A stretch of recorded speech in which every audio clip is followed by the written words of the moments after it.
Are there any other votes? Announce the results. Ayes 126, noes 0. The bill is passed. Assembly Number 18107A, Calendar 333, Mr. Cusick, an act to amend the public health law. Read the last section. This act shall take effect immediately. Clerk will record the vote.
Are there any other votes?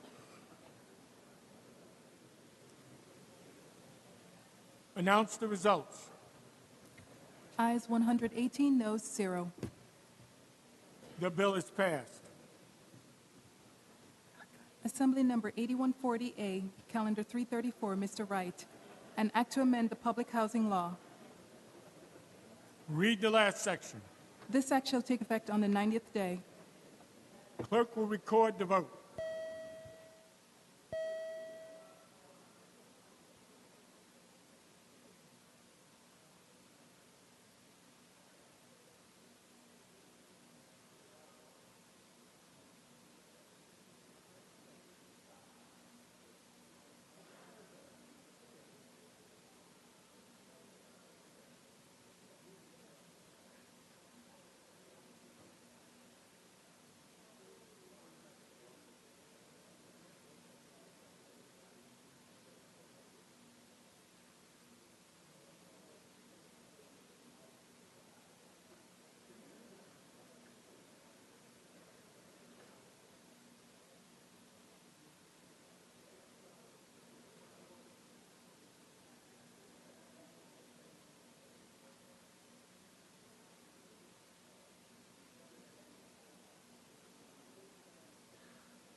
Are there any other votes?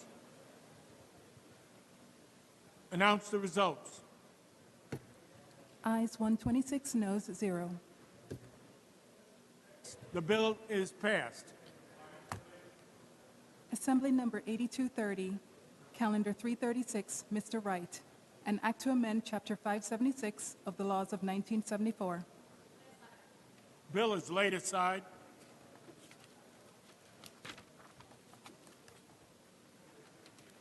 Assembly Number 8231, Calendar 337, Mr. Wright, an act to amend the real property tax law. Bill is laid aside.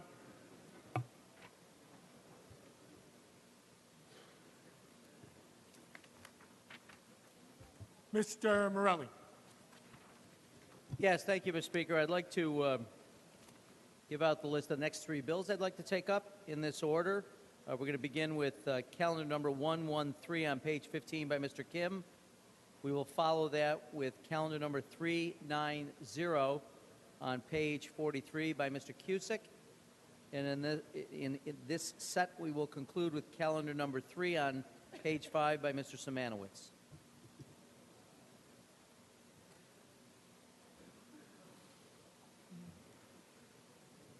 Clerk will read. Assembly Number 2430A, Calendar 113, Mr. Kim, an act to amend the executive law. An explanation is requested, Mr. Kim. Shh. Members.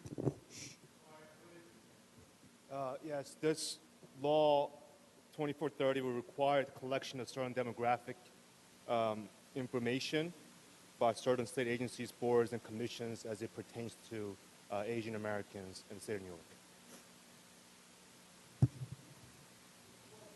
Mr. Cohen. Thank you, Mr. Speaker. Would the sponsor yield? Yes. Will you yield, Mr. Kim? Yes. Thank Mr. Kim yields. Thank you, Ron. Just a couple quick questions. I see in the language of the bill, we talk about Section 170C, Part A, references major Asian groups, including but not limited to, and lists them. How do we define major? Like, what would the agency, how would they determine what needs to be Sure. listed or not? I believe there's about 30 or so disaggregated demographic subgroups that other states and other parts of the country had used to disaggregate the Asian population. Okay, great. So they would be able to make that determination on their own? Yeah. Okay, because I count just the ones that are listed here, there'd be about 23 total that would at a minimum be added. Just out of curiosity, what is this information used for? I know that the bill says every state agency, board, or commission that collects ancestry data would be required to include these categories.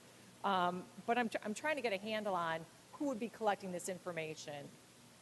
Obviously the census, but that's done at the federal level. Sure. Do you have examples of maybe some other agencies at the state level and what they Sure. use? I think there are agencies that are already doing it, such as the Department of Health, who took it upon themselves to collect the data up front before when a person of Asian descent would come to an agency such as Department of Health, Department of Labor, or whatever.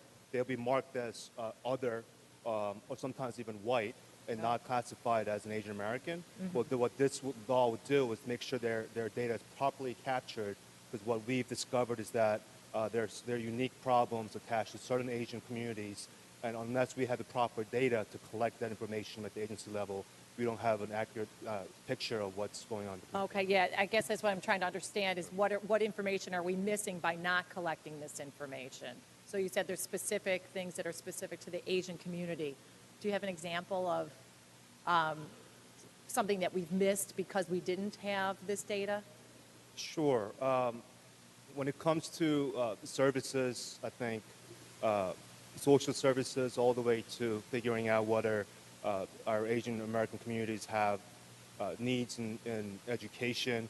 We don't have any tangible data that speaks to the problems and challenges facing Asian Americans because of the lack of collection at the agency level. The city of New York have done it organically already. There's local laws that was passed at the city, and we wanted to match that at the state level as well. Okay, because I'm thinking with social services, for example, and I'm thinking of assistance, does it matter if it's someone who's Asian or not Asian in terms of determining whether or not they get assistance? Because it seems to me that data wouldn't make a difference in that case. Sure. I think the problem that this community had faced over the years is that when they try to go to the state level asking for help, because of the lack of data and because when they seek assistance, they were misclassified as other races or just the other. They were told that there aren't that many problems facing your community. So what this law would require, what this law will provide is an accurate picture of the problems that many Asian Americans face in the state. Sure, and certainly nobody wants to be referred to as other. That is absolutely true. And the only other question I have is regarding posting.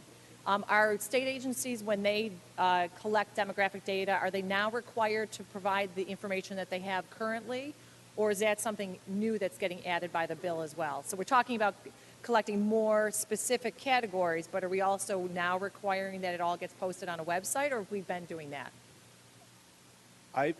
We would like to be posted. We would like to be as transparent as possible. But I think right now we're focused on collecting the right demographic data.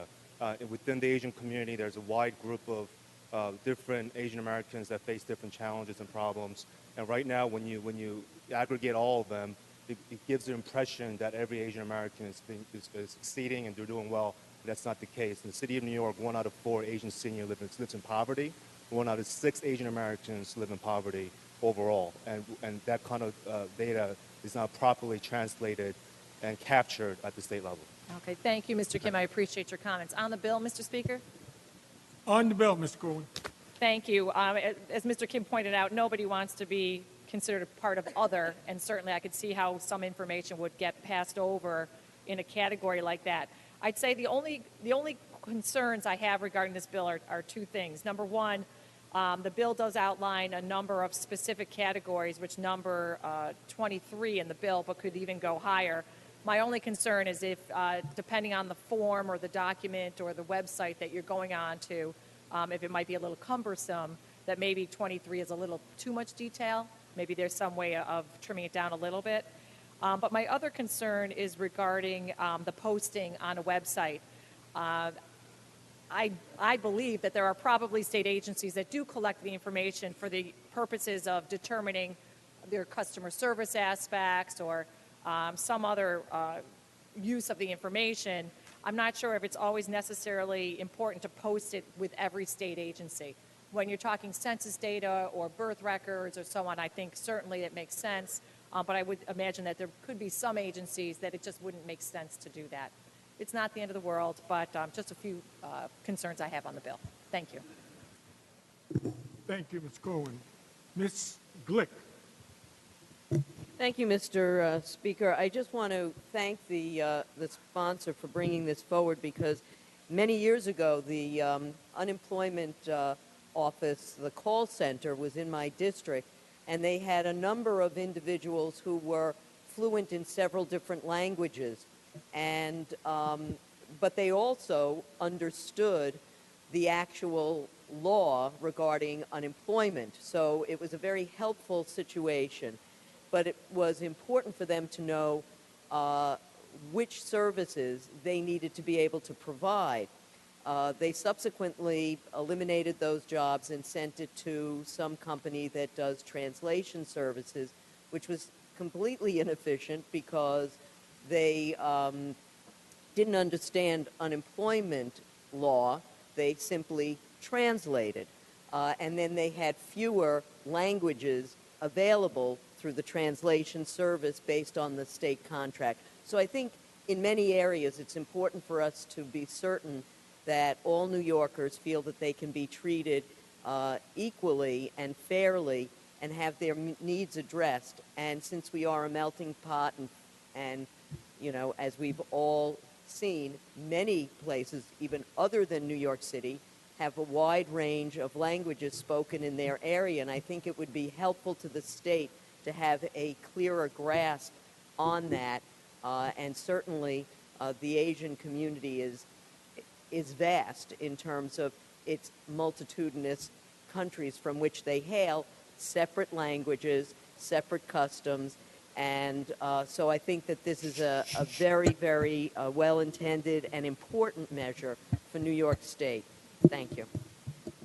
Thank you, Ms. Glick. Mr. Goodell. Thank you, Mr. Speaker. Would the sponsor yield? Will you yield, Mr. Kim? Yes, sir. Sponsor yields. Thank you, Mr. Kim. As you know, there are over 190 countries in the world. Why is it that these 23 should get special treatment and not the other 170? I don't think we're asking for any special treatments for this community or a higher level of standards. We just want equal treatment compared to the other communities that have received the type of level of services that they've received. And I think with the Asian community, it's one of the most underserved communities in the state. Obviously, in the state body, there's only one member of Asian descent out of 213 members. That speaks to the underrepresentation of Asian Americans in the state as well. So, you know, it's hard to compare from one community to another, but I can certainly speak to the fact that the Asian community is one of the most underserved communities in the state. But your bill is only targeting certain designated Asian groups or subgroups. It doesn't apply, for example, to any of the European countries or Eastern European countries or even South American countries? This bill, yes, this bill speaks to Asian American countries. Wouldn't you agree, though, that there are unique challenges faced even from our South American friends? I mean, some speak French, some speak Spanish, some speak Portuguese, some speak a language that's entirely different. Aren't they also facing unique challenges as whatever, Brazilian American or Argentine American or whatever? The intent of this legislation is not to pit one underserved community against another. I believe all those communities deserve the equal level of access and services, and we have plenty of other legislations that speak to those needs. With this particular bill, we're trying to address unique circumstances that Asian Americans face in the state of New York, especially a community that deals with many stereotypes and misperceptions that they are very extremely successful and they're affluent, but that's not the case, especially and when government validates that sentiment, by aggregating the data and not properly capturing their data, it further fuels the misperceptions of Asian Americans in the state. Thank you, Mr. Kim. On the bill. On the bill, Mr. Goodell. I certainly appreciate the sponsor's desire to help out in every way possible and reasonable the Asian community, but I would suggest that none of us support any type of discrimination in any way, and all of us recognize that each group sometimes faces their own challenges, whether you're Swedish American, as that's my background, or whether you're Greek or from South America or wherever. And I think it's not the correct way to go to say that 23 Asian backgrounds will be treated in one unique way and everybody else is treated the same. And I think there's a lot of difference between someone who speaks Spanish and they're from Spain compared to someone who might speak Spanish from somewhere in South America or somewhere else entirely different. So there are differences. We all recognize that. The question is, should we have demographic data in all 192 countries in the world, or shall we strive to make everybody integrated into the New York society and do our absolute best to ensure there's no discrimination against anybody, whether you're from Asia or Europe or South America or Australia or anywhere in the world? And I think the better approach is to focus on eliminating any discrimination rather than highlighting just one group from one of the many continents in the world. For that reason, I will not be supporting it all, although I certainly appreciate the sponsor's desire to help that group. Thank you, Mr. Speaker. Read the last section. This act shall take effect on the 120th day. Clerk will record the vote.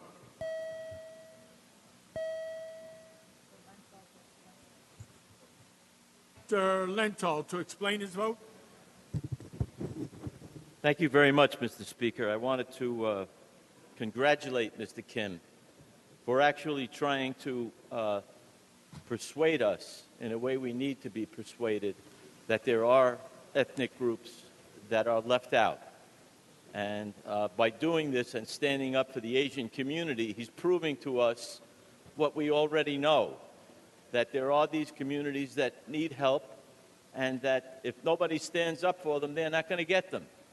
Just like any other community, any other ethnic community in the United States of America or in the state of New York. We understand that, and we should be commending him, not criticizing him for the work that he's doing for the Asian American community in New York. I vote in the affirmative.